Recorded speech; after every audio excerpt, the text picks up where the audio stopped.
আপনি কি কখনো কোনো গাছকে রক্তক্ষরণ হতে দেখেছেন? অবাক হচ্ছেন? ভাবছেন এটা কোনো সিনেমার স্পেশাল ইফেক্ট? না, এটি বাস্তব।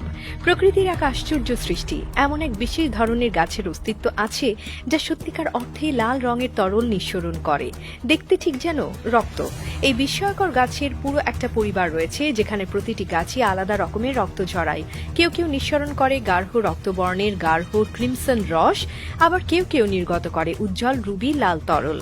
এই গাছগুলোর রস দেখতে এতটাই বাস্তব রক্তের মতো যে প্রাচীনকালে মানুষ বিশ্বাস করত এগুলো সত্যিকারের ড্রাগনের রক্ত। শুধু দেখতে অবিশ্বাস্য নয়, এই গাছগুলোর ব্যবহারও যুগ যুগ ধরে বিস্ময় সৃষ্টি করে আসছে। পৃথিবীর বিভিন্ন অঞ্চলের আদিবাসীরা শত শত বছর ধরে এই রক্তবর্ণ তরল ব্যবহার করে আসছে, কখনো যুদ্ধের আগে শরীরে রং মাখার জন্য, কখনো ওষুধ হিসেবে, কখনো আবার ধর্মীয় আচার অনুষ্ঠানে।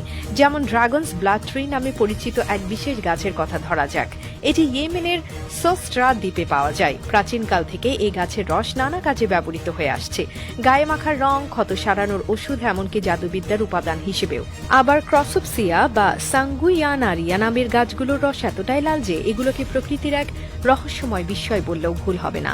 বলা হয় আফ্রিকা ও দক্ষিণ আমেরিকার কিছু আদিবাসী সম্প্রদায় এই রস ব্যবহার করত শিকার করার আগে, যাতে শত্রুদের চোখে ভীতি সৃষ্টি করা যায়। কিন্তু আসলেই কেন এই গাছগুলো এইভাবে রক্তের মতো তরল নিঃসরণ করে? এর বৈজ্ঞানিক ব্যাখ্যাও আছে। আসলে